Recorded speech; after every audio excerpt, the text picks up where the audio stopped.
Баршаңызға сәлем достар, сіздермен бірге Майра Сатбекқызы. Бүгінгі видеода қолда бар заттармен үй жағдайына өте дәмді торт жасайтын боламыз. Өте дәмді, сондай керемет болып шығады. Міндетті түрде видеоның соңына дейін қарап, лайк басып, комментарий жазуды ұмытпаңыздар достар. Бізге керекті заттар жұмыртқа, ұн және сары май ерітілген, сахар, яғни қантымыз, және какао, астында разрыхитель бар. Разрыхитель қажет болады. Ең бірінші біздің жұмыртқамызға қантымызды саламыз. Қантымызды салып, венчиктің көмегімен, миксерсіз неке тортымыз, венчиктің көмегімен жақсылап араластырамыз.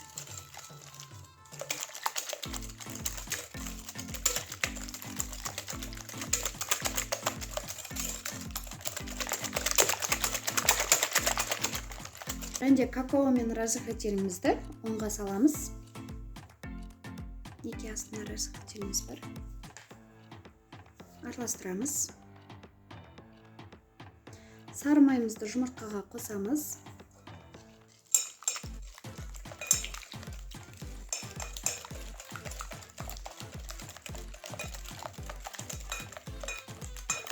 Үстіне біздің сухой сместерімізді, яғни ұнымызды, какаоны барлығын үстіне салатын боламыз.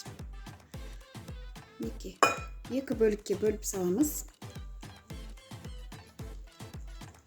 Осы кезде пешімізді қыздырып қоямыз.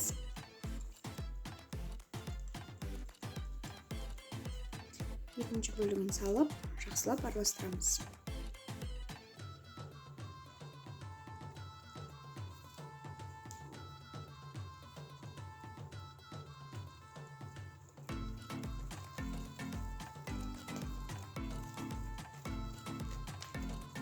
Бізде осындай тесто шығу керек. Енді бөлме температурасына 5 минутқа қоямыз. Яғни біздің қосқан сары майымыз кішкене қоюлана түседі. Сондықтан тестамызда кішкене қою болады. 5 минутқа қойып оған дейін біздің протеиндерімізді және пешімізді қыздырып дайындай береміз. Достар, протеинімізді дайындап алдық. Және тестамызды қараңыздар. Кішкене қоюлана түсті. Осындай теста болу керек.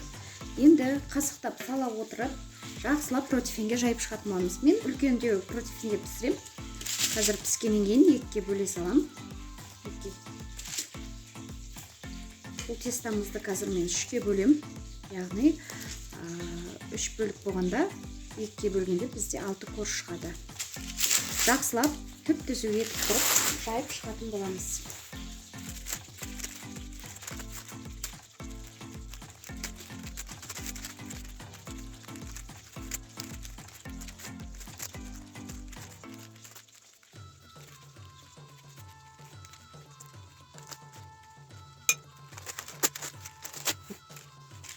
Енді пешімізге салып пісіріп алатын боламыз. Достар, біздің корждарымыз дайын болды. Корждарымыз пергамент өте жақсы алынады.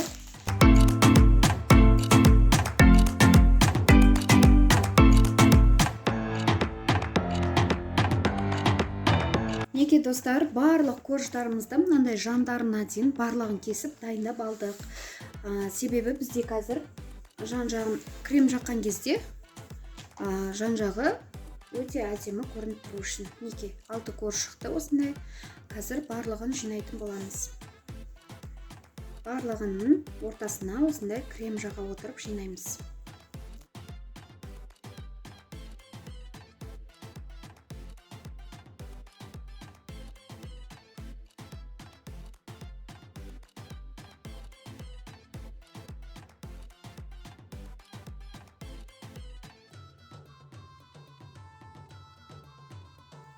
Достар, біз тортты жинап болдық. Енді әсемдеу өз қалауларыңызша мен осындай жан-жағын креммен әсемдеп шығатын боламын. Өздеріңіздің фантазияларыңызға байланысты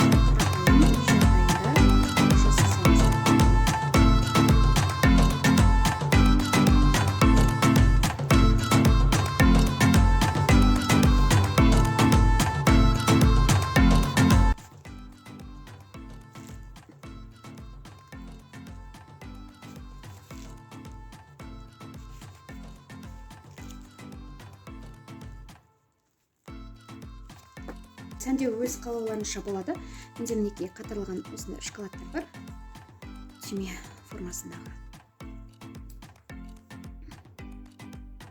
Неге осындай шоколадтармен осылай сәндедім. Және де жан-жанына осылай посыпка септім. Өз қалауларыңызша жан-жағына басқа да фрукты жіберсеңіздер болады. Болмаса мүлдем басқаша сәндеуге болады. Өз фантазияларыңызға байланысты. Неке достар, қазір тортымызды кесіп, дәмін көретін боламыз. Неке, менде 4 бұрышты форма болғандықтан 4 бұрышты етіп кесетін боламын. Қараңыздар, өте сондай жұмсақ болып тұр. Пышақтың өзі өте керемет кіріп тұр. Неке, қараңыздар.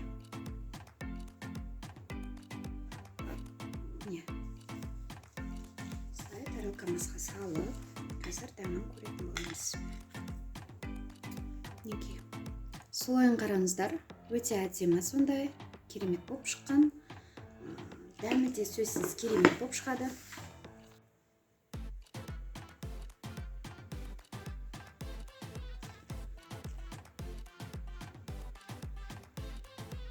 Қазір дәмін көретін боламыз.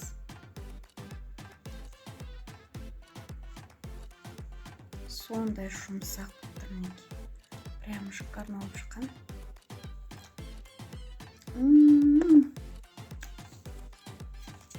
Өте жұмсақ.